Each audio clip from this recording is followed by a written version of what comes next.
Njugush. Hiyo jina ilitokea wapi? Njugush is a name that I got bahati mbaya. When we started acting, I was an extra. So nilikuwa na kipindi nilikuwa naitwa hapa kule, ni always an extra. So what happened is we are looking for that name. So I acted, ikipostiwa YouTube, people were like, hako kama mtu kanaitwa aje? Hako kama mtu kanaitwa aje? So we tried to look for a name that wase watakuwa kirifatu. So now kutafuta hiyo jina ikakuwa shida because we are looking on for the name tukiwa on set. Nikafikiria jina ya kama Alejandro. Unajua jina tu ni yako. Alejandro. Like ukisikia Tetolet, hiyo jina haina watu wengi. Lydia Tetolet haina watu wengi. So mimi natafuta jina ki Alejandro fulani. So tukitafuta it took long and we needed to continue shooting. So director akasema wacha tuendelee, tutatafuta jina huko mbele. Ukienda home utafute jina. Sasa tukiwa hapo akienda tu kusema action, kuna macab driver alikuwa hapo nyuma kaitana, "Wewe Jogona!" And then for that particular clip nikasema acha nijita Njugush. Sasa Njuguna. So nikati kwa majina naitwa Jogona cause hapa kule news was a news parody show. So kama vile kwa news kuna kuaga na witnesser, mtu ali witness whatever happened, si lazima ujitambulisha kwa majina ni nani, na niliona kukifahamu. So nikasema kwa majina ni Njuguna. So people online wakafikiria Njuguna is too long, wakaigeuza into Njugush. So that's how the name Njugush came. Okay. So ukaambia parents wako kuanzia leo stage show yako ni Njugush, but what's your real name? My real name is Ndegwa. That's my real name. Kimani Ndegwa. Yes. Okay. Yeah, that's my real name. But now Njugush imekithiri manze mpaka madhe ati home naitwa mama Njugush.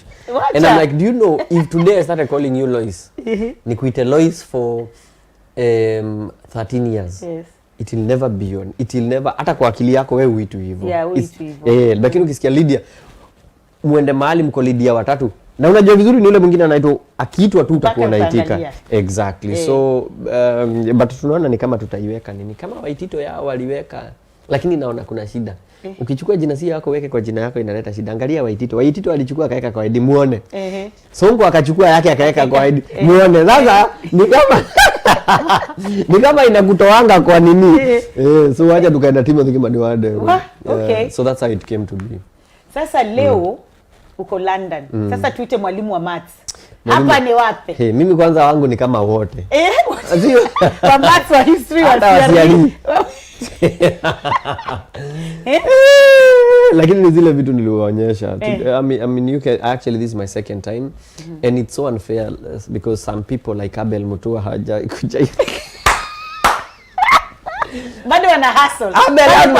Abel Mutua lazima nikupige mabomu. Abel kazi yake ni kupigia watu story akipiga viatu. Mimi sijasema hiyo Abel, tafadhali jatoka kwangu. So it's a beautiful feeling. Yeah, it's a beautiful feeling. In fact, I'm so happy and privileged that all the 2 times umekuwa UK I've been part of it. Yes, in Swindon manze. In Swindon ulikuwa, but ulikuwa uliniona ukanitupa ukatoa uko unataka kuniongelesha. Mimi Njugush.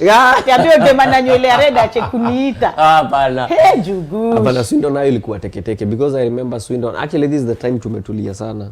Juu Swindon ilikuwa tuingie then kama tumechomoka. Na suitcase pia zilibaki sijui. Suitcase hata tunapatana tukirudi sasa ndio tunapatana nazo. The night yenye tumemaliza because after Swindon I think that night the next day ndio tulikuwa tuna travel. So but tunashukuru zilibaki manzi. So I have no idea how zilibaki but ile ndege tulikuja nayo sijui nini ili happen.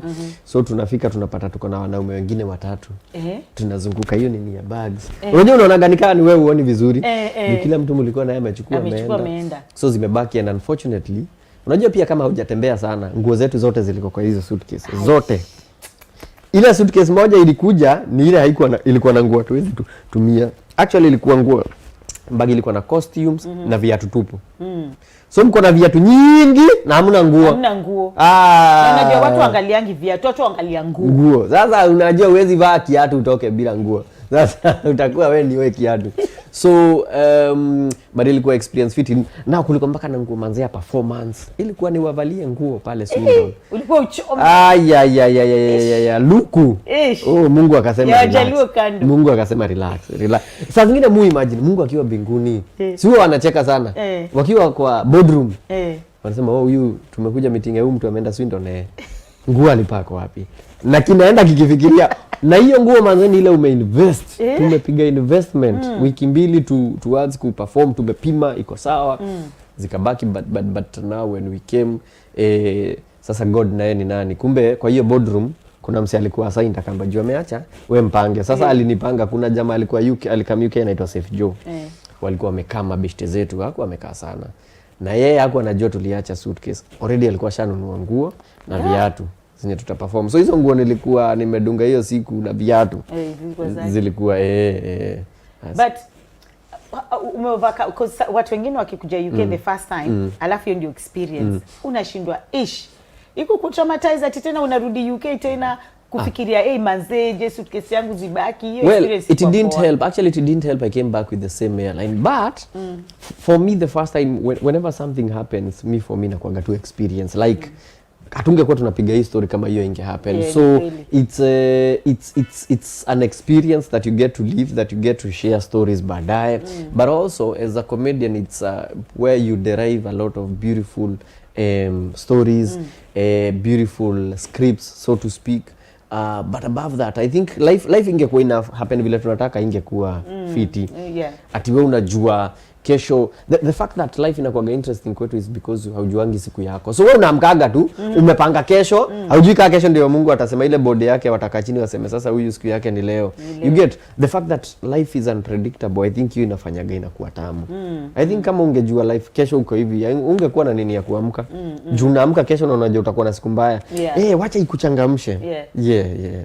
So ile kitu ilinishangaza man ni siku ya first Swindon. Manze juu nilikuwa hapo hivyo. Ulika stage for 3 hours. Yani nilihesabu ilikuwa 3 hours. Swindon, do you know that was the first show? Kwa TTNT zote za last year, because what happened is we are coming from COVID na before Swindon hatuko tumechapa show bigi so to speak. So Swindon ilikuwa ya tuanze sasa tuone kama hizi tour za nje zitaweza. So it was the first show. I have no idea how that happened. And tumechapa a lot of shows na hiyo TTNT ya this year. But kama kuna show iko special sana, sisemi hizo zingine sio special, but Swindon is so special because that's the first time we were doing that script. And everything that happened juu kutoka kwa hiyo story ya suitcase to how I found Matesco and whatnot, it gave also some meat to because when you have, let's say for example TTNT4, it's the same script. When you're doing a tour, it's the same script you're doing all over. However, you have to make it ya hiyo mtaa. You have to make it msea kwa Sweden, msea feel si show tu tumeletewa, but hii show ilikuwa yetu, so that the same show ukipeleka, let's say for example you go to another place KICC, also iko na KICC different, such that if you are to upload these shows msetu atasijua ni the same show, but Swindon kuna utamu fulani ya KICC haina, but it's just because of Tesco. Like for example, if I say Tesco in KICC, it won't apply to UK. UK wataget kidle na jaribu kusema. So show hata mimi I was so, because as I said hiyo show tumekuwa tukirehas not fully like one show. So tuna rehearse nusu, then the next one tuna rehearse nusu. So and even when we rehearsed full show, it was never with the audience when you wajaisikia so to speak, because now kuna if ni wase wamesikia unachapanga kama mmeenda, you do your 1 hour then that's it. However, for Swindon kuna vitu zilikuwa zinakam tukiwa stage, so that means it takes longer. That means ile mstari ulikuwa upige na 1 minute, sasa utaipiga na 2 minutes because kuna kitu either imetokea hapo ama imetokea, like for example story ya kuacha suitcases, it happened, haikuwa kwa script, so it meant hii script lazima ikuwe longer. But far from that, also the audience helps that ni need to move. So hausikiangi umekaa stage, because ordinarily kuna time unasikiaga na tumekaa tumalize, but for Swindon it's special in that sense. Ilikuwa the first time tunaipiga kwa audience, but also kwa audience ili come through, and also hiyo inaekaga stamp hiyo kitu kuendelea iko sawa. I think pia ina depend na audience. Kama audience wako na ile vavavum kati hivi kama exactly mazombi exactly, hiyo pia inakuwa mbaya. That's why unasikia gasa wakisema you've been a beautiful audience, you've been a good audience, because also at times it will differ from places to places. Lakini hata ukiwa bad audience utawaambia tu you are bad audience. Utawaambia utawaambia tu ati you are good audience. Wewe tu ndio unajua. However hiyo feeling ya Swindon ilikuwa honestly because nilikuwa hapo. In fact acha hata nikwambie kuna time niliangalia hivi watch nikasema really this guy hajakunywa maji, hajameza mate, best yuko hapa for 3 hours. Na sasa ile ulimaliza ile tulinijazz hiyo siku ni after hiyo 3 hours bado watu wamecheka, yani unajua watu wanaweza cheka wachoke kucheka after 1 hour waseme wewe sasa ni aje wewe toka kwa stage, unaona but after 3 hours bado watu wanasema ati we want more. I was like guys please twende home sasa bado acha uchalie rest. Ndio mimi nikisema enough sikuwa nasema enough juu amaze from the performing perspective ilikuwa tunaona best amechoka, unaona ndio hata sisi as much as tuko na adrenaline bado tuna need, that's why kuna manager pia protection. Wewe unafaa kuni hire manager sasa huyo manager wako hata leo unasikia hajakubaia food leo nasikia tumebaiwa fruits ili kukula fruits unaleta tuna watch wait but ni maziara nazo leo nimempigisha because at times unafiga tukae chini tukule ama tusonge tukule once ukule ile unakaa chini unatoa shati unakula so there is that, but also the fact that hiyo story umesema after tumemaliza show wasa walikuwa wanataka kwenda. If you remember kuna time tulipass mic waseme nini imekuaje, unasikia wase tu bado wako na hiyo. So I think next year we'll need to come back. But watu wa Swindon msijisikie sana please. Msijisikie. Kuna ma cities mingi sana. Bado Njugush anafaa kuvisit. In fact this Friday ako Thatched House which means you go London this Friday. So kama una watch make sure on Friday uko London Thatched House Njugush atakuwa hapo. But watu wa Swindon manze salute man. Jumi nilikuwa hapo. Na imagine mimi naishingi London na mimi travel. Swindon nilikuwa karibu 3 hours. Na nilikuja tu juu yako manze. Sasa ina wewe amesema una do. Si pia muniachi yako zangu. Wewe wacha wewe. Nimetravel kukuja kukuona Manchester. That way manze. Na wacha nikwambie kama kuna kitu ilitushtua it's the way guys came from all over, like you're saying you came from London and people came from the Northern Ireland. Me huko sijui ni wapi. Nilikuwa nasikia akisema hivyo sana nasema so I had to go to the Atlas nione iko huko juu nipige hiyo hesabu ya 9-11 hours niseme cause hiyo ni mtu ametoka Malindi na huko ndani amekuja Nairobi not for anything else but a watch show.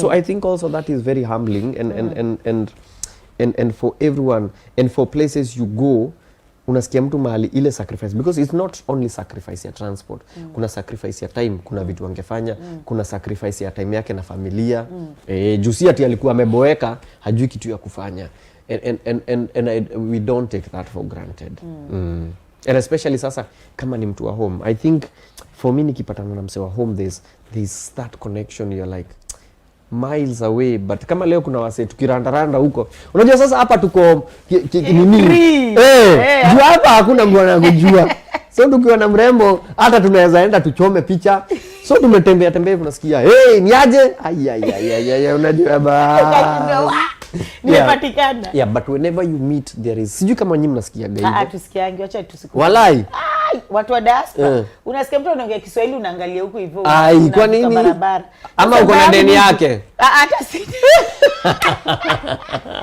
unasikia mtu anaongea Kiswahili unavuka ile barabara. Mimi na feel fit yani sasa kuna haka kitu mimi ninazo mo unakaaga hivi alafu unasikia mtu sasa you're like umenijua aje kumbe ni ya flag kumbe ni bana but so unajua country yetu ni poa. Unaona hizi vitu nishaona watu hata wa Nigeria wamevaa watu si wa Kenya wamevaa hizi. Sasa zingine unaambia mtu ni aje sasa ni aje hata angalijua juu na I don't understand amevaa tu juu ya vile country yetu ni poa. Nice. Sasa unaona na unajua hata naweza saidikia hapo juu pia warembo kumbe kama wanani mtu anatafuta mke Kai, wewe lazima urudi Kenya wewe. Achana na story ya warembo. Nasema kama mtu maybe hata ni direction anauliza. Si ati ni. Sasa baraba UK naweza kaa hapa. Hapa naweza kaa. Ni home, una feel ni poa. Hapa naweza kaa. Hapa UK. Ai. Hapana. Mtu wangu achunge sana. Achunge. Mtu wangu kana passport yangu karibu. Ndaifuta. Tutamtafuta tumwambie. Mimi nitamtafuta nimwambie plan yako. Umwambie vile lazima urudi home. Lazima urudi home. Nitajaribu. Usihepe. Unajua kule nyumbani nimekonveki na tulamba. Kama juzi kumekuwa na blackout. Je? Sasa wewe. Kenya mzima? Kenya mzima. Mpaka JKIA hakukuwa na stima. Niliona hiyo clip. Kwa Ruto pia hakukuwa na stima. Sasa hapo ndio kizungu mkuti. Hapo iko. Huko ilikuwa lakini sasa sisi wengine. Kwa hivyo si Kenya yote. The others. The others walipo. Ni wale watu wa Mungu. Unajua kuna watu na mtanizamea watu wa nyumbani. Kuna watu waliamini Mungu kuliko wengine. Na wakasema huyu ndio kiongozi wetu. Sitaendelea lakini sasa uzuri sasa ikizima inazima kwote. Kila mtu anasafa the same. Wakasema huyu wa bottom kwenda juu ndio mnataka. Hamjalazimishwa. Mna kabisa. Sasa ndio tunakula matunda. Okay. Sasa turudi kwa show ile tulikuwa nayo juzi. Kabla tuchome. Kabla tuchome. Unajua sisi wote unajua mimi passport ukienda nao Kenya inafanywa hivi titi. Wanaandika red, ni ile ya kuchoma. Nyayo house ni Nyayo house. Sasa pia huko stima imepotea wanasema mashine hakuna. Nyayo house. Sasa leo kuna mkutano kubwa imefanywa. CS akasema hiyo mashine ya kuprint watakombolesha kutoka kwa private investor. Wow. Sasa huyo private investor kwani unadhani anatoka mbali? Si ni ule wa kutoka chini kwenda juu. Bottoms up. Sasa mama mboga ndiye ana provide hiyo printing machine. Unaona vile tuko mbele kama hivi. Tuko mbele. Nani anasema Kenya is the best country in Africa? Yes. Leo ni kuchoma. Unajua hapa sasa ninasikia nikiwa UK nikichoma hawawezi nifikia. Siwakuje. Na kama ni kesi ni tukirudi. Kesi baadaye. Kama ni kesi ni tukirudi sasa pale kwa airport. Ndio naulizwa ni nini umenunua. Na basi ni Big G. Umelipia tax. Chukua ni Big G. So kama mbaya. Hapa nasikia nikiwa very secure. Juu hata serikali ikakasirika waseme ukae kwenye huko. Kwani niko sasa hiyo ni mzuri sana. Kwani hapa sawa. Ni mzuri sana. Wasema tutaki Njugush hapa. Bwana. Haya sasa issue ya Manchester. Right? Ulifilaji. Juu hiyo pia nilikuwa. Manchester. Now Manchester Manchester ilikuwa show yenye ilikuwa kwa wale wa jiki Facebook, Instagram ilikuwa ni kupiga sherehe na Lemfire. So ni wasee walikuwa wamecome together, wasee tu wana alafu nilipatana na DJ Brayo. Unajua tulikuwa tunasoma na yeye. Alinishow mlikuwa shule pamoja. That's why nakwambia mimi nikisikia tu Mkenya nataka kujua. Unaweza patana na baba yako pengine alipotelea huku. Baba yako? Nasema tu ni example. Utapatana na baba yako, haya nyanya yangu kumbe yako huku. Na mimi nakula shida nyumbani. So atume pounds. Yeah, so guys came out and it was a short notice because visa yetu ili take time kidogo kuget visa ya kukama hapa. So that's why sikupiga makelele sana. Kama uli notice ilikuwa tu words the nini ndio nikaanza kupiga makelele when yes imetoka leo na tunafaa tuende kesho, so tukasongesha siku nini mbele. Juu pia na unajua kwa Ngori unaweza piga makelele. Unajua pia maadui ya walali. Unaweza piga makelele useme niko na show UK. Sasa hiyo show iko UK. Alafu visa ishikwe. Maadui wa mke. Unajua unaitwanga aje? Enemies of progress. Of progress ndio. So we waited for the visa ikatoka tukashukuru, so we came and ilikuwa fiti. And I think looking forward to that house. Unajua sasa Kikuyu fanya hiyo nyumba ya nyasi. Inaitwaje? That house. That house is thatched. Yeah. Uko hapa on behalf of Lemfi? Yes, tulikuwa hapa na Lemfi. Lemfi inaitwa Lemfi because ilikuwa Lemonade Finance, so that's where Lemfi comes in. Mimi bado niko Lemfi. No, iko sawa. Unajua wewe ni kizungu, wewe unaongea kizungu. Wewe unaongea kizungu bwana. Sasa sisi ndio tunaongeaga hizo ni Lemfi. Unaona? So Lemfi ndio walikuwa wameorganize and basically bringing Kenyans together.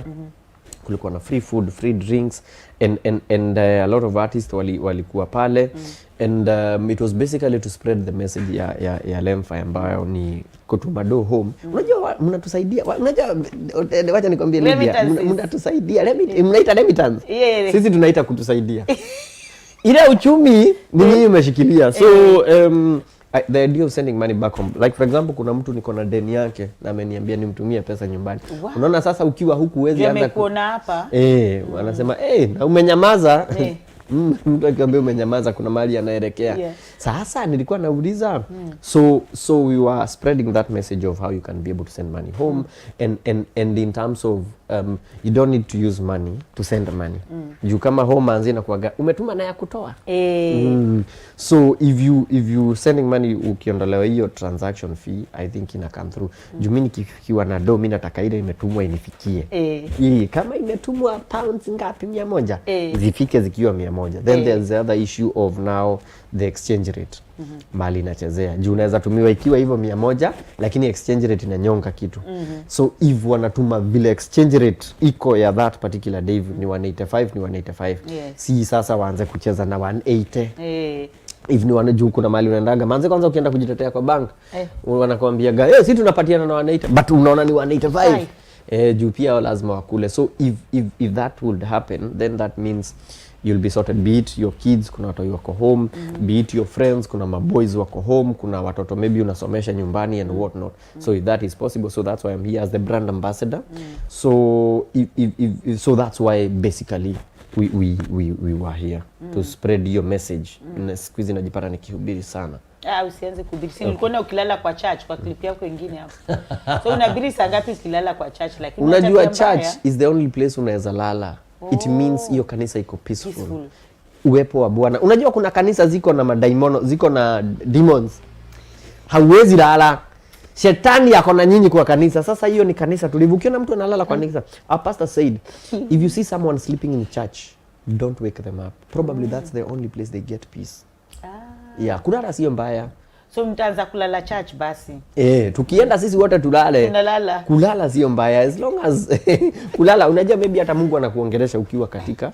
Si unasikiaga God showed me. Kwani anakuonyesha kama unarukaruka huku nje. Na unasenganga be still and silence. And the only time uko still and silence ukilala. Ndio Mungu akuongelesha. Hauwezi kuwa unarukaruka huku Mungu anakuongelesha. Hautasikia, utasikia nusu nusu. Sasa hapa sijui kwa umeshaona but nina picha nilichukua hata naweza kuonyesha. Nilikuona kwa basi. Unajua uko hata huku kwa mabasi. Unajua hivyo? Na train, yani Mungu halali. Unajua nyumbani kuna watu walichorwa kwa mabasi, akina Abel Mutua walichorwa kwa Nissan. Na ni Nissan hata hazilipishi more than 100. Ni zile za shuka panda shuka. Yani ukilipa pesa kubwa, si za masafa marefu, ukilipa pesa kubwa ni 50 shillings. Wakapiga makelele, akaweka video. Imagine London, Birmingham Palace. Basi. Mimi wacha double decker. Nilikuwa hivi kwa nini? Nikaona nikasema nikafuata huyo mtu nikasema Dere, I know this man. Akaniambia sure. Nikamwambia I know him. Akaniambia sure. Sasa hiyo nyumbani hawaendi kutulia. Nataka ni record vizuri. Niwapelekee niwaambie hawa wanalipa in pounds. Kupanda basi ile mimi niko. In pounds. Wajana na hiyo yako ya 50 shillings. Abel. Wanalipa in pounds. So na pia kwa train.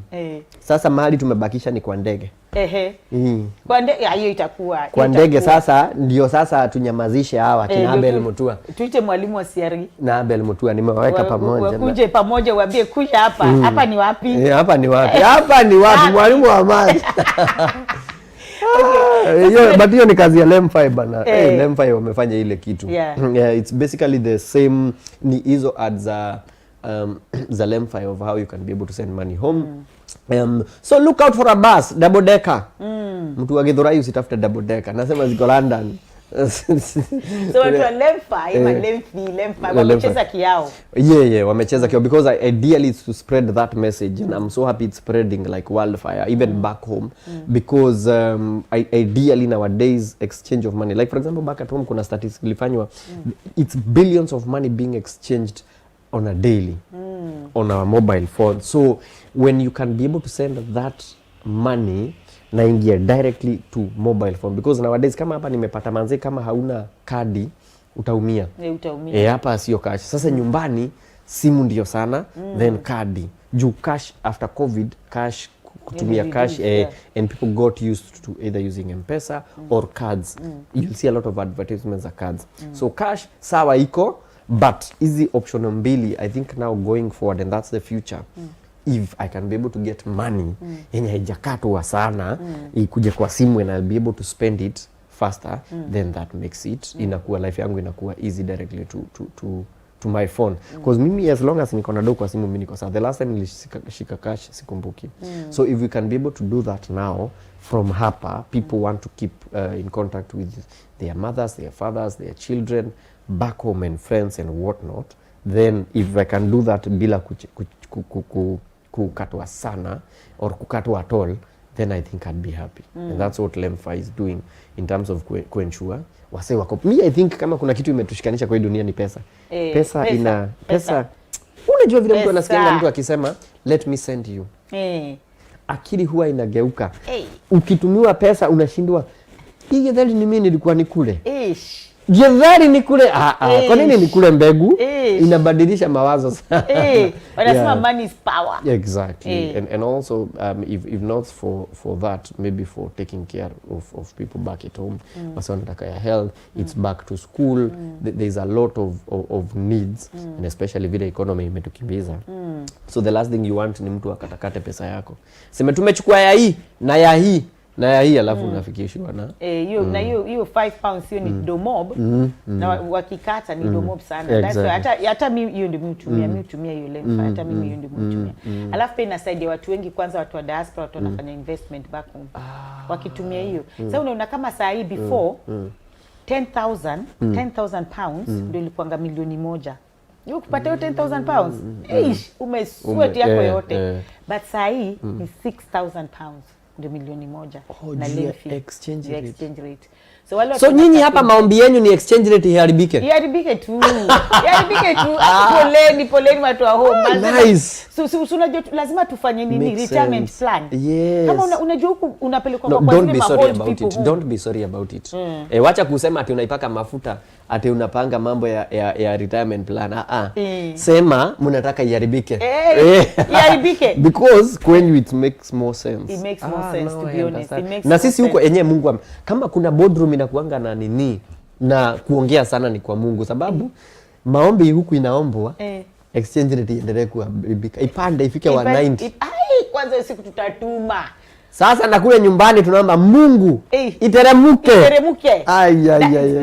Ninakwambia kwa sababu manyumba nyingi sahi Kenya zimeanza sijui 5 million, 6 million, 10 million. So imagine kama 6,000 ni 1 million. Hiyo ni milioni ngapi tu umepata nyumba. Retirement plan. Hapo ukipelekwa kwa wazee, ushazeeka, matako zako zinapigwa, zinachunwa. Nani akakuchunwa? Wacha wazungu wabaki hapa wachunwe. Sisi twende home. Tutulie sasa pale Sasa utatulizaje kama una hao? By the way, that's interesting. Actually siko nimechikia ngo investment because also that's very crucial. Not only just remembering other people but also remembering yourself. Juu pia ukisema uinvest na Juguna, sasa unaona unakuja tunachunwa wote mataka nyumbani. Sababu sasa nao watu imekuwa hawaaminiki. Unajua unajidanganyaga, hii imetumwa wacha nitumie hapa. Akituma hiyo ingine nitawekeza hapa. Ama wacha nitumie hii. So by the time you realize maybe it might be too late, but also in terms of investment that is, and especially to take advantage of hizo exchange rate and kutokatakatwa. Juu mimi manze kukatiwa do ni kama vile unaambiwa mshahara yako ni 100k.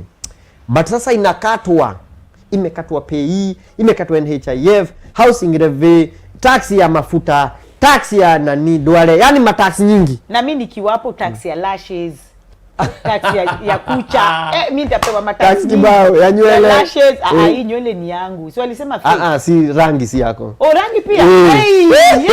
Pale nyumbani sasa hivyo ndio inacheza. Pale nyumbani sasa tax kitu yote tu inaweza taxiwa. Inawekwa. Yote. Kwa hivyo badala ya 100 unaenda up na 60. Imagine 40k yote imeenda. Unahesabu ati 46,000 ndio unaenda nayo home. So hiyo kukatwa it might seem little, but when you compound ufanye hiyo nini and now for let's say for example mtu kama wewe you've been here for quite a while na utakuwa hapa for even a longer period. ukicompound hiyo times those years, it's crazy. It's crazy money. It's crazy money. Wa? Sasa nataka kurudi reverse. Fanyanga vitu reverse, in reverse. So what inspired you? Ungekuwa, unajua usemanga you have to be a doctor, a engineer or a lawyer. Ukiwa number 4 we ni failure. Mbona uko kwa number 4? Kwa engineer. Hey. I think times are changing. I could have been a very great pilot.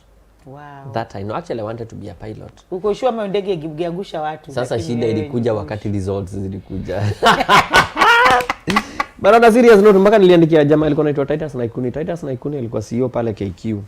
They used to give out scholarships to guys to go to SA for guys wenye ni wa sharp and all that. But I think times change, and also I think because what I used to do, I used to act a lot, but it was just a hobby. Ni kitu tu nilikuwa napenda. I used to love acting a lot in church, in Sunday school, shule, wakiitisha tu msi anaweza toa vote of thanks, lazima nisimame niseme kitu ya kuchekesha kabla niseme vote of thanks. So it was always something I loved doing. I've always been funny, but never occurred to do that commercially. So until I went to college nikafanya journalism, Kenya Institute of Mass Communication, I did journalism, and then I was supposed to be a very serious journalist until Abel Mutua, he used to be in the same college, so they used to come back and wanaona vile tuna act. Then they needed, kwa program yao hapa kule news, they needed someone to act, wakui revamp. They needed a crazy character. So mi kusikia hapa kule news, na mimi nilikuwa crazy character, watu wananionaga nikiact. Nikaenda, I thought I was going to be, hapa kule news sounds like a news show. Kumbe it's a parody news show, it's comedy. So that's how I ended up in acting. Now, I didn't know people are paid to be on TV. So the first day nikaambiwa, kwa nini umeenda home na hujasign karatasi ya kulipwa? I'm like, mnalipa niko kwa TV? I was paid 500 shillings. I was like, no, this is a lot of money. Nilienda nikakula pizza. Nikapelekea mrembo wangu pizza nyumba. Tulikuwa college pale hostel. Nikampelekea pizza. Ilikuwa quarter, juu singe afford mzima. Nikanunua ka quarter, lakini ilikuwa kwa box ya pizza mzima. So inaenda ikicheza cheza. So tukafuatilia, people are watching. They're like, nilikuona kwa nini? I'm like, I'd get used to this. So with the time hiyo ikaenda ikiongezeka until I was like, na bado natafuta job. Nataka kuwa journalist. Kafika place, I'm like, I could do this for a living. So after that, hapa kule news gave birth to Real Househelps, and the rest, as they say, is history. It makes a lot of sense. And also, I think I'm not, the way I'm created, sinanga patience ati naweza ka maybe kwa desk ama kwa station for a long time. Mimi ni mtu wa faga nasemaga faga, unatoka hapa unaenda pale.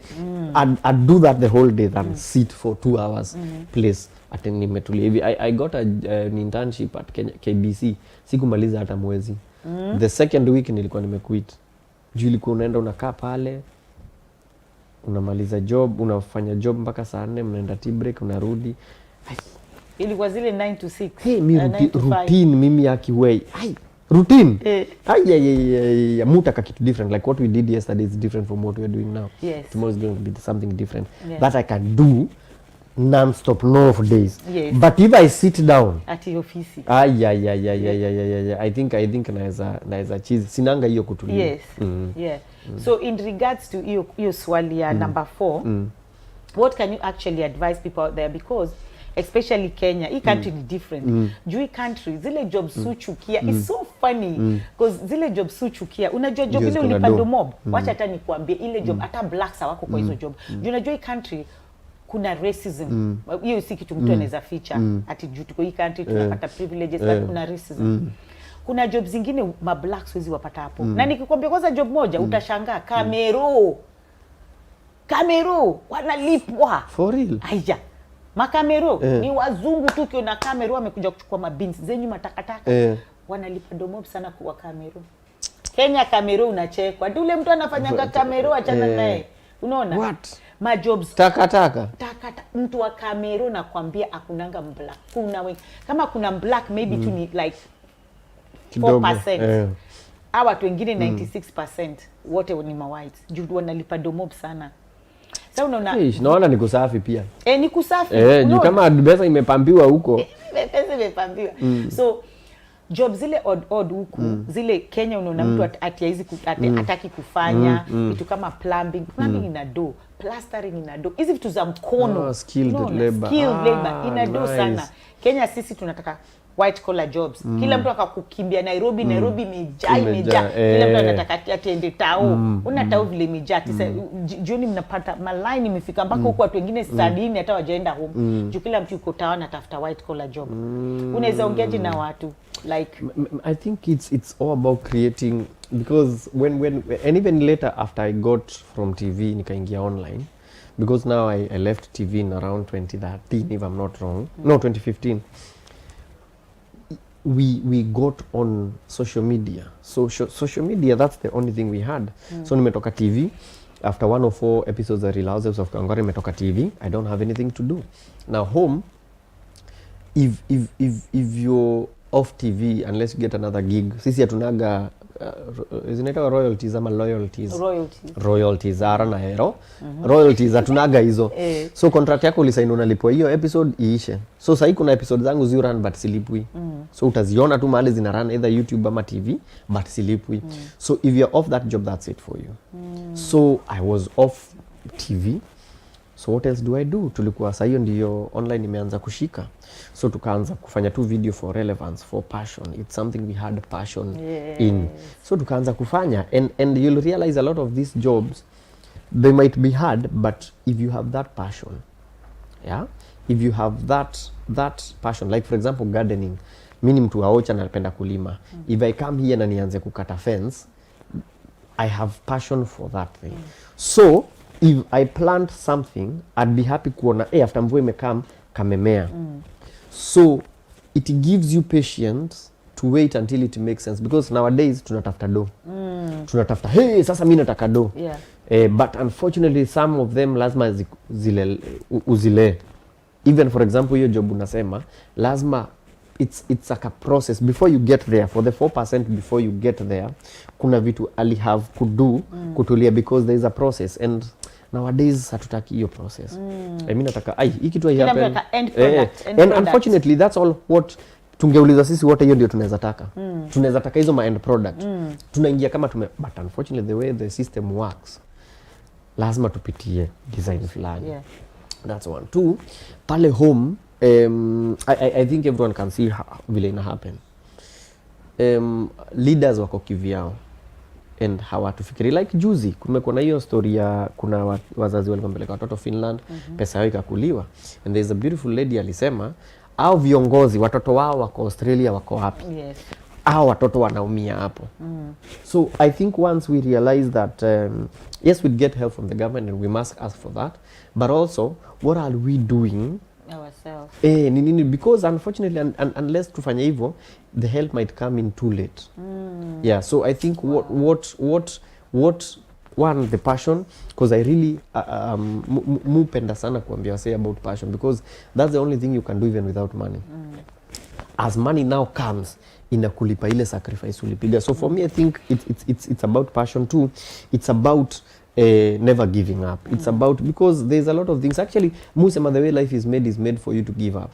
Everything unaona. That's why kiberiti kiisha, chumvi imeisha, sijui nini imeisha at the same time. I believe we need to overcome and to kusukumana. Vitu maybe as work now, but tomorrow zitakuwa better. And that's why TBT zetu, picha zetu za TBT zinakuwa kila mtu anachekwa. Ukipost yako unachekwa, because nyuma yetu lazima ilikuwa imeparara na lazima iko imeparara. But kama nyuma yetu imeparara, that means saa hii uko better. So if saa hii unaona uko better na unacheka TBT ya juzi, what does that mean about tomorrow? Ukicheza fiti today utacheka utacheka na nilikuwa nadhani niko fiti. So it's all about it's a journey.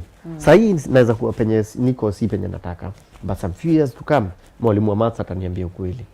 So I think it's all about hiyo kusukumana tu. Somewhere itajipa. Muamini hakuna mse aliumbwa tu asukumanage alafu adedi. Tuliumbwa tu kama punda usukumane alafu udedi, hapana. Somehow lazima itajipa. Somehow. And what I know about Kenyans, we are so enterprising. Kenyans, we are so tunajisukumaga. Manzi hata ukipata na Wakenya hapa ukienda wapi? Juzi tulikuwa Qatar. Manzi unapata Qatar airport mzima ni kama Wakenya tupu. Wacha. Wamejituma So apparently wasa wa Qatar walikuja Kenya JKIA. Wakaangalia wakasema hii jeshi inajituma. tunaenda. So sai Qatar ni Nairobi, unalandigi hivi Kiswahili ndio wase wanaongea. Kwanza kuna isle fulani ulienda wote wanaongea Kiswahili. It's a beautiful thing to see. Because we are so enterprising, tumengangana. Sasa akikupatia story yao hautaamini. So the fact that we are breathing inamaanisha tuko na chance ya kudo better than tulifanya jana. So kaende sana. Mimi nimesemaga tu kaende sana. Alafu pia tusibague kazi sana.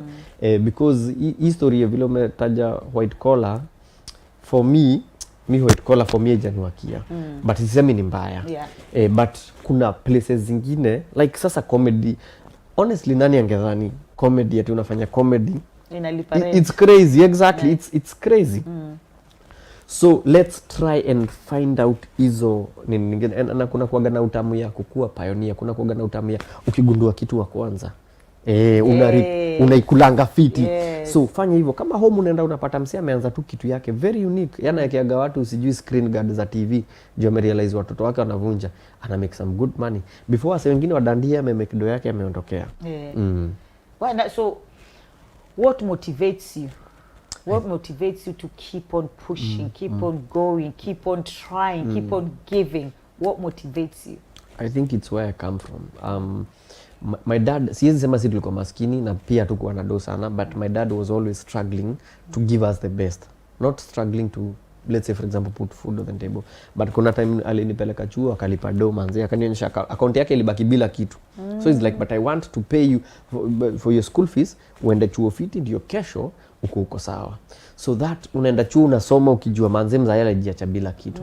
So from that I've never wanted to give my kids less. My dad toiled akanipatia the best school. So I have 2 boys. Our my boys wawili, I always toil to give them the best that I can ever be able to give them. Considering my dad did that and akachange fate ya familia yetu. Now before my dad we came from very poor family. Mashamba za guka yake zilichukuliwa. So there was squatters. So we came from that, but he was able to change that story. He was able to change that story. So if I'm in a position to even make it better, then I'll do everything that it will.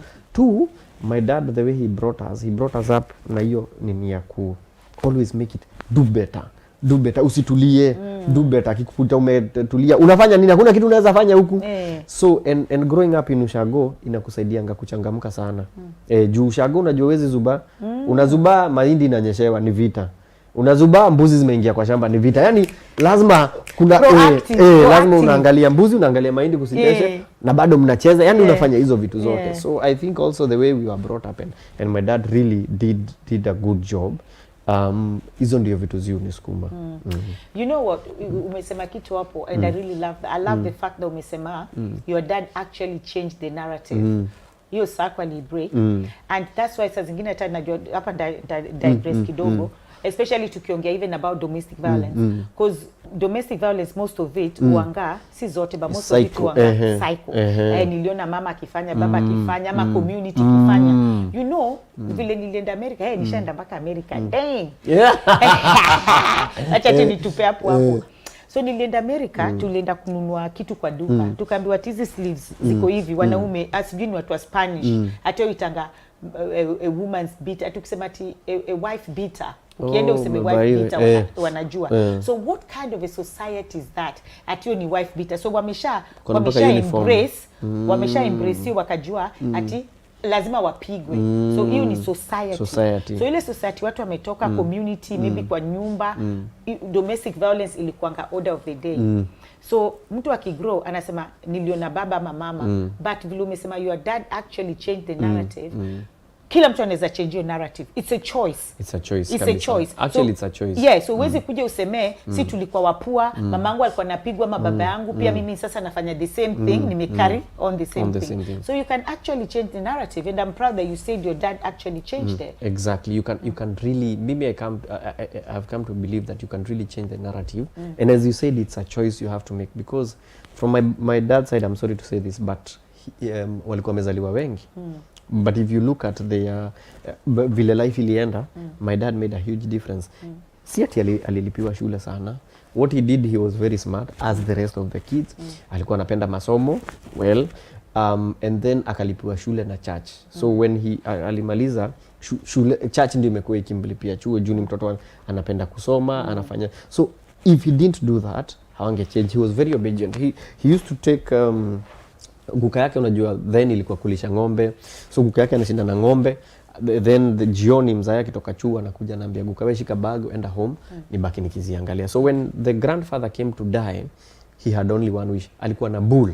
Akasema nao juu amededi, hiyo bull iuzwe ndio mzae asome. So and that happened.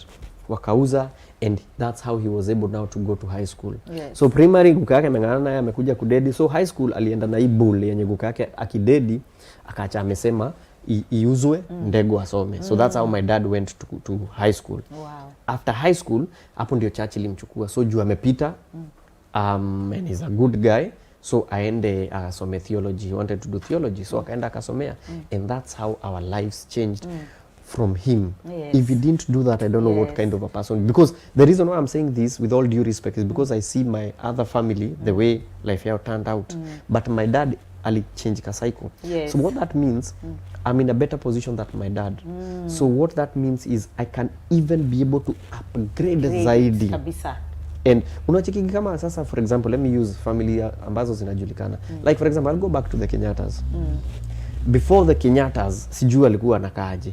But after Kenyatta, whether alifanya the right thing or the wrong thing, legally or illegally, it changed forever the narrative. Generation. Yeah. Kuna wimbo wa Kikuyu inasemaga, I wish God would raise one person from our family to change the story.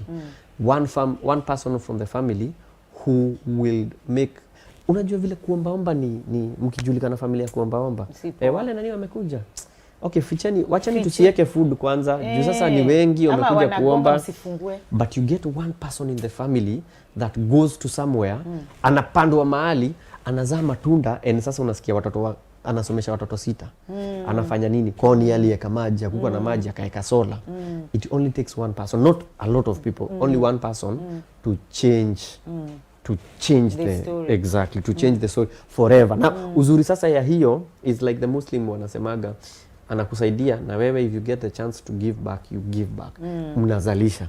Because if I'm able to change that story, then that means my kids will be in a better place to even change it further. So you always go back. Na mtu ukumbukwa ni watu wawili, mtu aliwe waste, juu kuna guka pia alitu waste. That's why unasikia gawasa akiuliza, kwani guka yangu alikuwa wapi mashamba zikibiwa?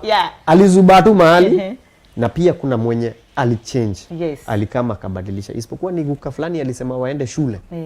Hatungekuwa hivi vile huko. Wow, that's powerful.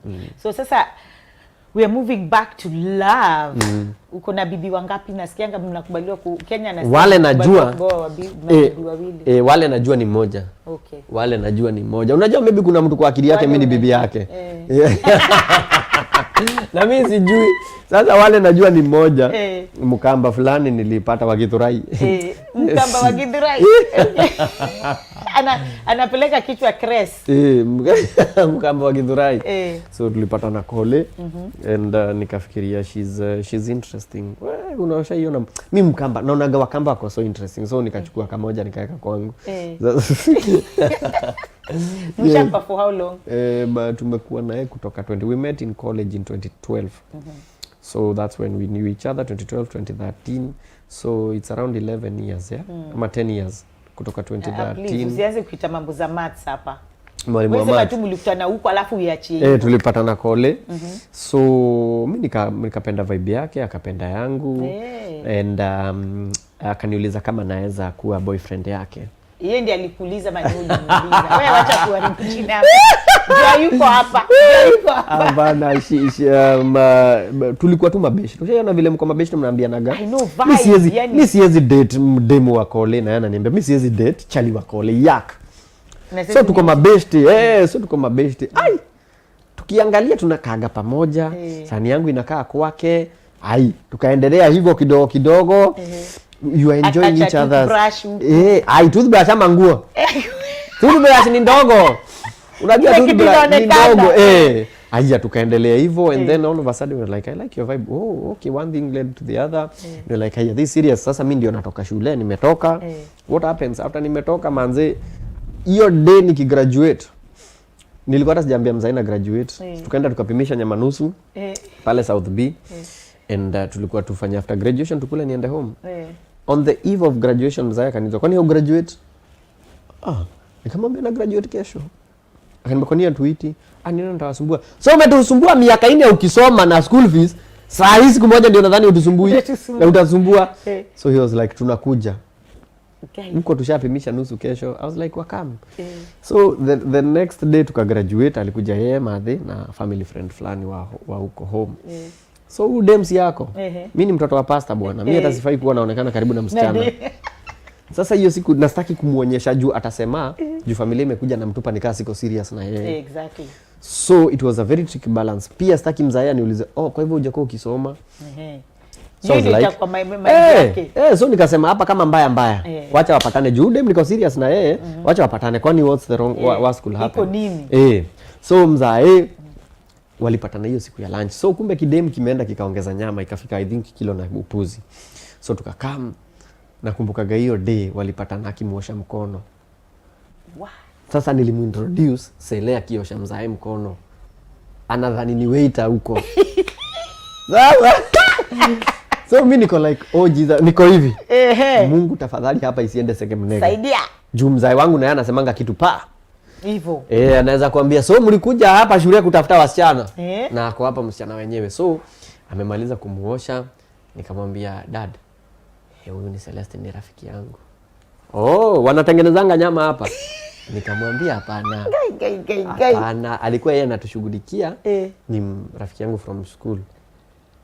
Akamwangalia kwanza wakapose. What is your name? Akasema Celeste Ndinda. Mkamba? That's nice. Okay, iko wapi kitu ya kujipanguza? I'm like tumalize hii nini? Nisibaki imehang. So tukikula mzaya ananiangalia na muangalia. Tukamaliza. Ni ile mnasikia mpaka chakula ina meza. Hakuna mtu amesema kitu. Madheni kimwangalia naona ako like Jumadheni mtu wa church. Naona guys sasa huyo amenijudge. Tukimaliza kukula mzaya akaniambia naweza kuona kando, nikajua kuisha. Akaniuliza huyu msichana ni nani? Nikamwambia ni rafiki yangu. Unajua ile nakuuliza. Ni girlfriend yako? Akasema nikienda kusema kwa nini hujamleta nyumbani? Walai! Ile inaitwa God ordained. Nikamwambia nitamleta akiwa ready. Hapana, mwambie ilikuwa November 13th tukigraduate. No, December 13th. Akaniambia si umuinvite 31st ya December tukiruka mwaka. Na hiyo ni siku ya family. So I'm like walai. Unajua naweza kuwa mtego. Juu mimi niko serious, akanizoko serious na yeye. Go and think about it. And that's how it happened. So introduction ilikuwa rather iliharakisha kidogo juu ingetake us another 1 year. But mzae akasema if you think that's it, because now when we went back home akaniambia ile kitu isikupatie pressure. My point ilikuwa I know you'd be afraid to bring someone home because of how you've grown up, umegrow up kwa church. So and kwetu by there uko unaleta madem. But he was afraid I'll waste time, because for him he wasted time not because of things ange change, but it's because of him alichelewa kwenda shule, aliingia class 1 akiwa 15 years. Class 1 aliingia akiwa 15 years. So for him life ilikuwa si kukosa do, sasa atafanya. So anakaa anakosa do hii mwaka nyingine guka yake anauza mbuzi anaenda shule hivyo.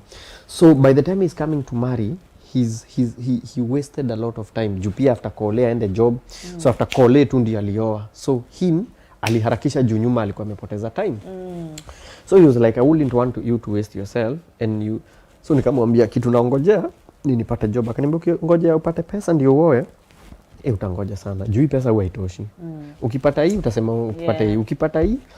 So if you are at a good place na huyo mtu kaende sana. So I sat down, I was like, I'm serious. I'm serious. And now when I look back, if I waited and now people come after Njugush, sasa amekuwa Njugush. Sidhani ningepata mtu genuine, like I don't know, unless ningeenda Mozambique. Nitafute mtu anijui, nipate mtu anijui. But chances ni Mozambique huko Roido ya Mozambique, niende tu shago ya Mozambique. Kwa hivyo utakuwa wale waindi wale uendanga tu anapewa mtu hata kuna because si sasa mkika huko mna vibe, you're like, where do you come from? Oh, okay, I like your vibe. Now from the basis of, because at times you just want a person, si ati ya kujue juu ya Lydia Otet. Nikijua na Lydia kuna Lydia Otet, sorry, nikijua na Lydia kuna favors naweza get. Nikijuana naye I stand to gain something. Yes. Vis-a-vis when you just meet someone for the year. You're like, what's your name? Okay.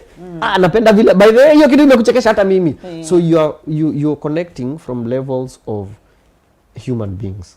When Lydia Minity more, that's how you're connecting. But if you met, like for example, if I met Ruto today, we are connecting on the basis that he's the president. So kuna vitu nita compromise, nitajifanya vile na mlamba, because it's a compromise. Same way ukimit today, umit na, let's say for example CEO Peter Ndegwa Safaricom, umit na whoever, it's on a basis of, you start on a particular basis, but mkimit flat ni Timon na Lydia. So if I got someone baadaye, ingekuwa issue. And that's why you see a lot of people, maybe when you're already established, it becomes hard to get someone. And if you get someone amwendi mbali, because it was never, haikuwa that. Haikuwa mapenzi ya ujinga. Anasema mapenzi ya ujinga ni tamu. Juu sasa yetu ilikuwa mapenzi ya ujinga. Ile akiwe lala, nitaacha kutext, wewe, nani text? Aki usipoka hata ndakuchuna. Si uchune. Haya usiseme hivyo. Aki wewe. So that love is because it's from a beautiful place where hakuna kitu next. It's just that mtu anakufurahisha. And I think before everything happens, if you are friends first and you establish that relationship, then everything else follows. So that's what happened for me. If I didn't do that then, because immediately after that tukawana, nikaanza kuwa kwa TV and everything else changed. So that's how we met, that's how she met my family. So she came to our family that tarehe moja, but unfortunately she was very bored. Jukwao, she comes from a very big family, so during such holidays wanakuaga people, watu ni wengi. So kwetu alitupata mzae, madhe, mimi na bro na yeye. So, kwani mko tu watoto wawili kwa familia ni? Yes, I'm the firstborn. Then I have my brother. Mzae alisema ajikuta akipata watoto wengi. Juu ile shida walikula, they were I think 8. Mama yao akadai hawajibu dao. So wameachiwa shosho amedai, guka amedai, sasa mbaki na shosho pia atadai. So ananiambia after hiyo ajikuta akipata watoto wengi. So he only had 2 boys. Mimi ndako kweli ajichange narrative. Kabisa, kuna 20. Alisema akafunga. So sisi sasa tuko tu wawili. So when she came akasema okay, nimeenjoy, but tukienda ananiambia you guys mmeboeka. Nikamwambia sasa jua kwetu mapema tunakuwa tumeboeka hivyo, jua tuko wengi. Mapema ni mapema, kama unaniacha uniache. Anasema but I find it peaceful. At least kuna kakitu. So unajua hiyo tumesema about nini, mtu kupendwa for who they are. I think it's a lot, and that's why a lot of women, especially women who are powerful, ama strong, wengi wao wako single, kwa sababu mwanaume anakaa anasema udem na muogopa kwa sababu ile position yuko. Alafu pia wewe pia mtu akikuja unashindwa huyu mtu amekuja juu anataka kitu nini anataka. Exactly. So it's never, because so many times it's what you and watu wanatafuta, what you have, not who you are. Exactly. Sasa tume confuse who you are and what you are. So mtu akikuja anasema nikikuwa friend ya Njugush ndapata contacts, ndapata favor, ndakuwa famous, atanipe do. So hizo vitu zote watu wana mix and that's why hivyo vile umesema tango ndo huku ngoja. Na umeona nimesema from beginning, sasa budako vile ulimintroduce, that was God ordained. Because kuna vitu zingine ni God ordained na kuna mtu anaweza come between, but zingine ni zile hata Mungu anakuambia usiende huko, mimi naenda. So who you are and what you are, it's very very important. And that's why sasa zingine like me nachukia nikutana na mtu alafu asha ni Google. Juu ukienda ukagoogle mtu, unajua ukikutana na mtu akwambia tu ni Njugush, najua Njugush ni nani, unakuwa tu best mpaka ile kwa atashangaza mbona huku ni show, but your love ilishakuwa genuine. Sasa baadaye mbona huku ni show, unaona alikupenda for who you are, not what you are. Na inasonga unapata sasa, because you have a basis. Musema relationship, the fact that unapataga mnaongea na mtu alafu inafika mahali mnaboeka is because you don't have any other basis. Basis ilikuwa tu hiyo, whatever, kama mlimit mahali, kama kuna kitu fun ilifanyika, if you had a good night, then that's it. But other than that, you don't have any other basis to talk things about. But if you establish a basis of I find this guy funny, napata good dem ni brilliant, like vibes inaingiana, like she gets, nikichapa inside the joke ana get, now you'll have a lot of topics before mfikia temeacha nini, sio ile hey sorry today I've been busy. You have vitu, kuna kitu umeona, like unamtumia, is because you have a basis of communication as human beings. But let me tell you something interesting. So when we were dating, tukiwa college, ile time nilijua hii kitu nikaenda, because there are sometimes unafikiria inaweza kuwa ni huyu. Yes, tumeconnect, we have vibes, nini, we enjoy each other's company, and even in silence we are happy. Ushaipata mko na mtu even in silence mko tu sawa. Mko hapa tupigi story sana but niko sawa. But tena mkipiga story mko sawa zaidi. Hata kwa simu amelala huko sawa. Unaona tu amelala kwa huko sawa. So one day nikamuuliza, by the budako anaitwa nani? Akaniambia Bernard. Nikamwambia uongo, hata babangu anaitwa Bernard. Ai, walai. Kaniambia acha uongo. Wacha usikie mamako. Mamako anaitwa nani? Jane. Na mimi nikamwambia hata mamangu anaitwa Jane. Hapana, hiyo ni too much. So when she said that, tuliargue. Nikamwambia acha, na akaniambia acha. Sasa tukasema uenda ukuja na copy za ID za wazazi na mimi wazazi, and that's what we did. I swear. Yani Jane, Bernard.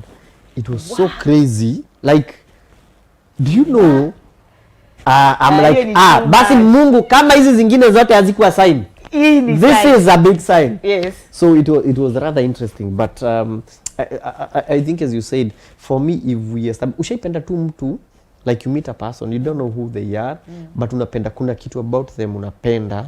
Akisema hiyo kitu unajipata unacheka, kitu hajasema funny, but unacheka tu, unapenda hiyo vibe, you are like, hata kama mko kwa train ama kwa gari ungetaka mkana yeye. Let's say for example menda in a church forum, kuna mtu tu unasikia unavutwa, ukaenda yeye. Uko na nini? Ai hata tunatafuta church.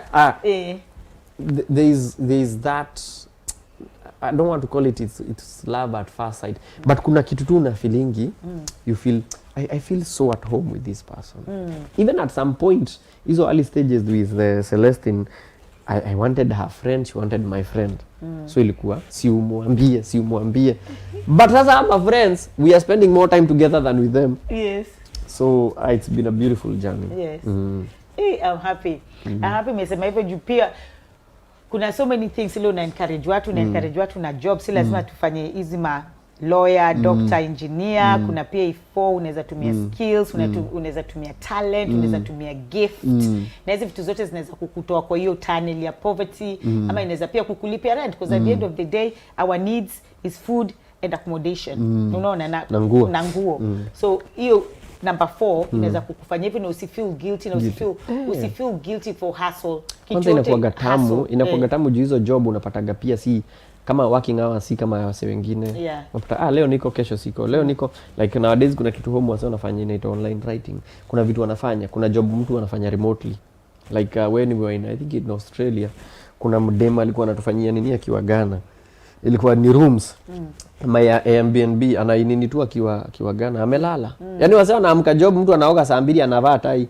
Uko kwa bed tu unafanya hivi. Kwa bed na night dress. So it's not entirely ati mbaya, na do inakamikiwa fiti. Then ukitumia do haijiandikangi. Hii imetoka kwa nini? Imetoka kwa choo. Hii nyingine sijui ni ya mtu wa bank. Yes. Vile inaongeaga ni ile uzito inatoka nayo. And if you can be able to make money, then niende sana. As long as ni legal. Nisema as long as kitu ni legal niende sana. Na hata sasa kurudi tena kwa comedy, because kuna kitu umesema before. Ulisema ikuwa part of the script. So wewe urehearse, wewe uko na script ama tu unaingianga unakuwa impromptu tu ukiona tu kitu unasema wewe ni aje, hiyo imekuwa joke, ama lazima uko na script? No, it depends with you must have a script, because I believe in every show you have kuna theme, especially for if you're going kwa stage, you must have a theme. Like for example nakam London, what nakam Manchester, what do we as I said, kulocalize hiyo script ndio mtu asifeel ni kama sijui umetoka wapi. Make it about ndio hiyo, so it's more natural. Then two, utamu uongezwa kwa hiyo script sasa ni hizo vitu unaongezea. Juu unaweza enda kusema kitu uone mse. Like for example kuna jamaa character anapendwa sana home anaitwa Ndegwa. So kwa TNT4 kuna mahali niko naongea about gari ziko na sisi ndogo. Na a lot of sisi ndogo zinakuwa ni Uber. So juu he was there, he made even this story ya sisi ndogo to come out better juu ni Ndegwa wasa wanamjua na hiyo story hizo ni vitu nyinyi. So nyinyi mnafanyaga hivyo, so it becomes better. So it depends. It depends. Now for online, for digital, you'll find there's an idea I have of nitasema hivi na hivi alafu nimalizie hivi. So that's a script, it's not written, but I have a flow of how I want it to run. Okay. Yes. Alafu na your school days, because I think niliona interview yako ingine ukisema about shule. Your experience ukiwa shule. Ulikuwa bullied. Ya ilikuwaje? Nilikuwa mkonde bana. Ulikuwa mkonda? Shule nilikuwa mkonda. Sasa nimenona. Niko 65 kilograms. Nilikuwa 48 before nianze gym. Now in shule I used to be the smallest.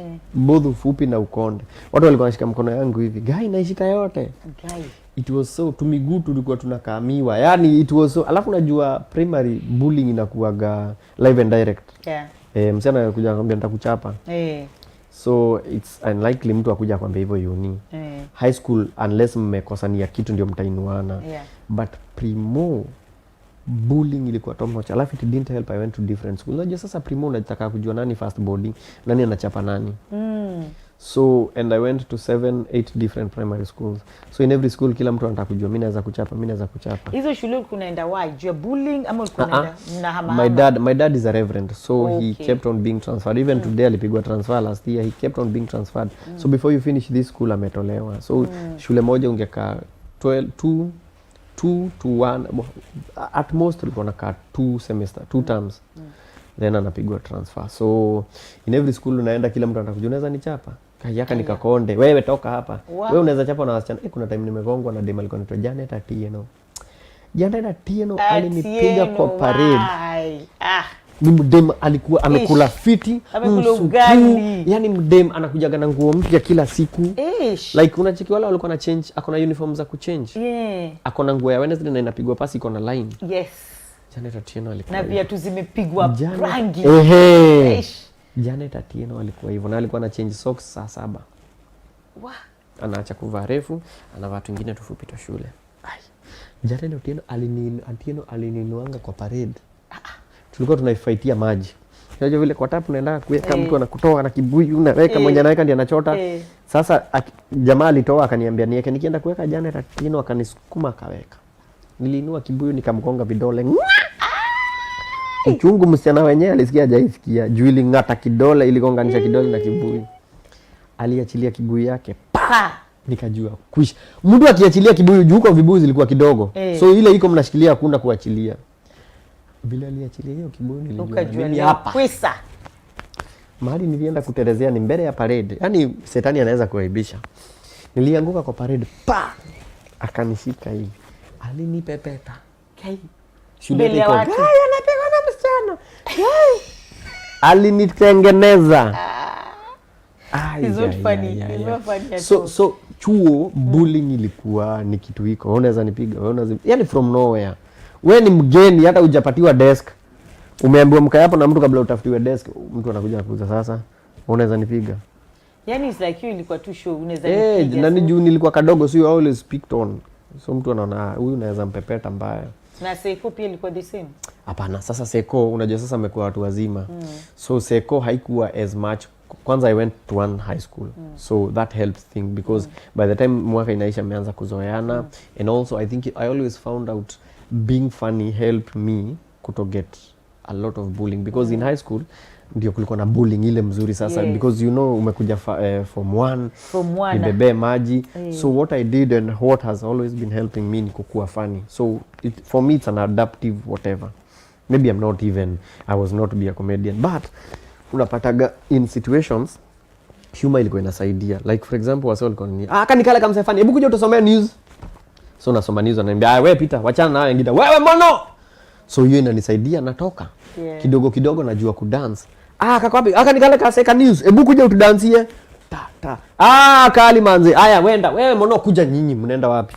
So it used kunitoa kwa noma mob sana. And actually I was elected as entertainment prefect nikiwa form 2. Wow. Juu nilikuwa na hiyo ukatun. But ni ukatun ya kuadapt. Ni ukatun ya sawa, mimi si mtu wa kawaida juu I'll always be picked on, but naweza adapt aje kwa hii environment. So I always find it funny. Msi anakuambia kitu like for example ukimonoliziwa, unaambiwa haya, jaza hiyo chupa giza. What you do after there, juu kuna msi atazuba. So mimi nafanya kitu funny, wanacheka. Angalia hii mono, we toka hapa. Haya, huyo mwingine we kuja ujaze giza. So mimi nimeondokea hiyo noma. So tomorrow, hiki ni kile hebu we toka hapo. Unatoka. Au wengine wanabaki wakikuwa bullied. So there was a lot of bullying, but I found how to be adaptive. I was always funny. I was always a character. So tukienda kama ni dining hall, tunaenda dancing. We used to have dancing sessions. Una dance vifani. Siku ana dance vizuri ni vifani. Mpaka ma form 4 wako like mwite hapa kuja tudansie.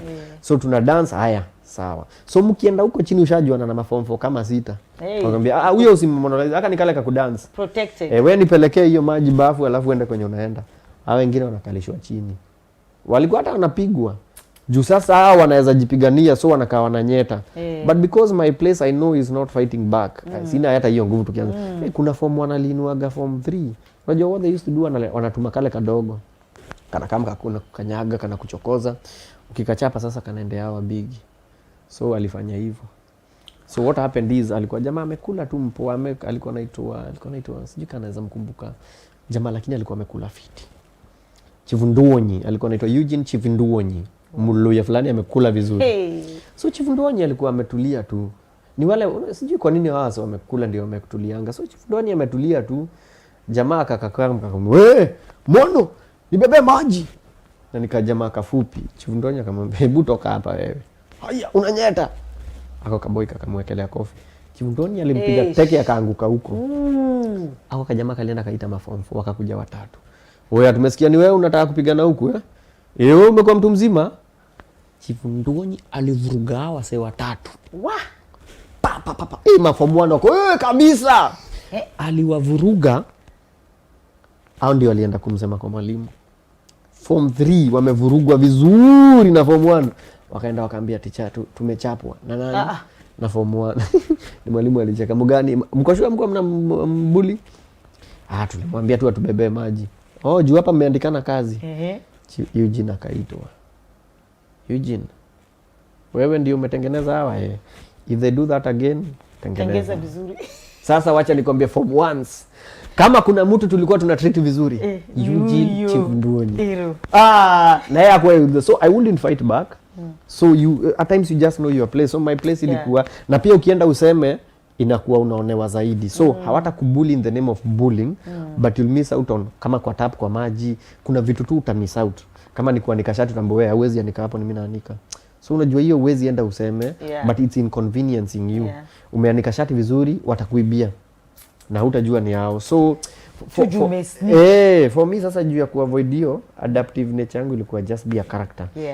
Unaambiwa hebu tuimbie wimbo mono, tunataka utuimbie wimbo hapa ndio utoke, unatafuta ka wimbo kafani unakaimba, unasema aje uzi yako viti. So that was a way of me being adaptive to that particular hostile environment. Okay, so the last question before you give your last remarks.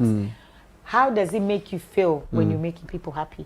Because sijui kama ni China ama ni wapi au uendanga kwa field wanacheka for hours, free medication. Wanasema laugh is si Wajakoya. Si Wajakoya bana, si Wajakoya. Unaweza cheka peke yako. Sisi ucheka wewe ukitupatia. Nasema peke yako. Unajua kucheka ni contagious.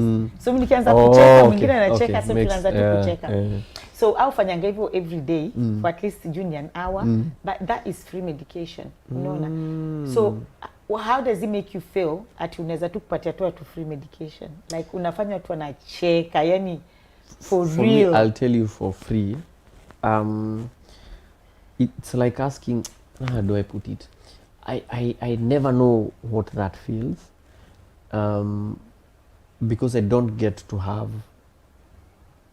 that. I get to laugh and then I don't know. It's like asking a beautiful parrot, how do you feel that you being a parrot makes other people happy. So it might never know.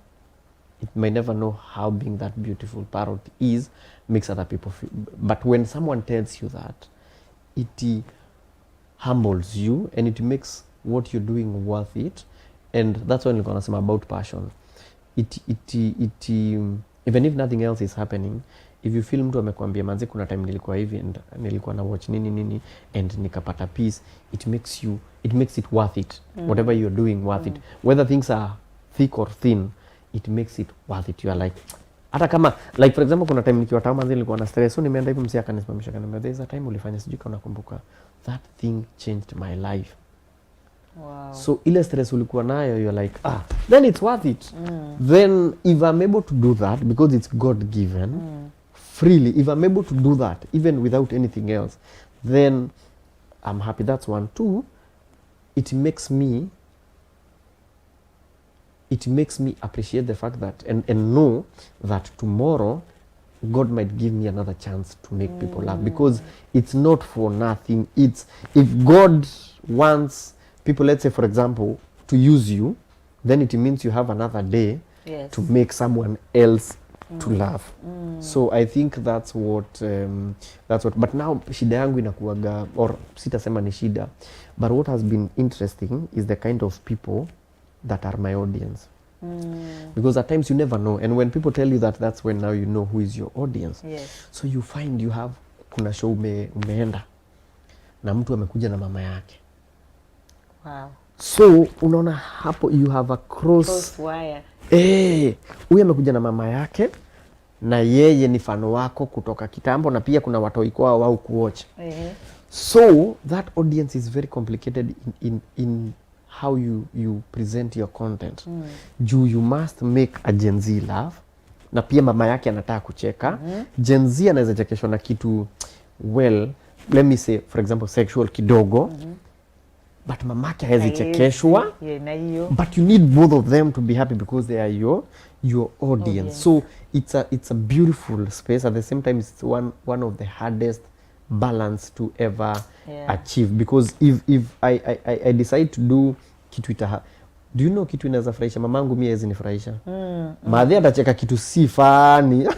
Aki anavanga manguo zinakaaje, but mimi naweza kosa kucheka mse amevaa manguo sijui zinakaaje, because kwangu maybe ile kitu naona fani maybe ni pants. Nataka mse ataongea, umesikia vile amesema pants, ati umerest kwani we ni others. That's a good one. Yeah. But maadhi anashindwa sasa hiyo ni what? But hiyo video umefanya lazima ikat across kwa wase wawili. So but when all of them come and say we love what you do, then that makes whatever I'm doing worth it. Yes. Okay guys, thank you so much for watching. If you're here guys, please share, please comment. I don't have my laptop today, so I don't know what's going on out there, but if you can comment, you can ask questions, you can reach out to Njugush and his Facebook page. I'm sure it's Njugush. What's your Njugush. Yeah, just Njugush if you want to get hold of him. But please don't call him to ask him for money, all right? He doesn't have it. The money he has is for his own family, guys. It's for his own family. He has a wife and 2 children, so he has to cater for them. So Njugush, your last remarks before we say our goodbyes? Kaende sana. Let's not lose hope. Kaende sana. Mazuri iko mbele. Tugiginyane, kwa Kikuyu tunasema tugiginyane. Unagiginyana mpaka tutoke huko mbele. Manze huko mbele utafurahia. Alafu God ni mfani. Sasa God anatakanga usumbuke, then pale mbele anakulipa mpaka hiyo ulisumbuka. Hizo zote. So the more you are giginyani, the better huko mambo iko. Unajua alisema I will restore the years the locusts have eaten. So hizo my locusts Kizungu. Sasa hiyo na mimi nasema giginyana. Unaona?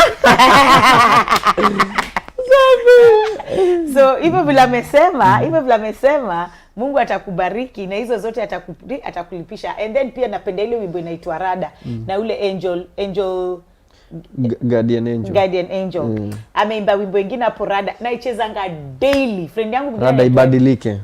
Rada ibadilike. He's a good guy. He's a good guy. Amesema hiyo Rada ya leo, hiyo story kesho ni different. So guys, whatever you're going through, just like Njugush said, uko hivyo kuna light at the end of the tunnel. There is light at the end of the tunnel. So pali uko leo si pali utakuwa kesho. So kaa hapo na pia ukwe proud of your hustle. Kuwa proud of your hustle. Si ati mtu mwingine anakuja kukwambia sijui ufanya kazi kwa ofisi nini na wewe ati sijui wewe ni mtu wa kamera unaona aibu. Ati sasa mimi ni mtu wa kamera siwezi sema. Kuwa proud kwa sababu Mungu amekuweka kwa hiyo position. Ukiwa proud na pia uka-appreciate, na unajua ukiwa proud of mali Mungu amekuweka una appreciate God pia. Sasa pia una appreciate God. Na ukiendelea hivyo uka-appreciate God, kesho God atakupeleka mali pengine. But you have to appreciate where God have placed you first before ukaanza kusema unaanza kucomplain. Be proud of your hustle. So guys, thank you so much for watching. I'll see you again next week, the same on Wednesday at 6:30 p.m. UK time and 8:30 p.m. Kenyan time. Until then, like I always say, Wakanda, and I say love you guys. It can only be God. I say sign out. Wakanda forever. Guys, niko UK.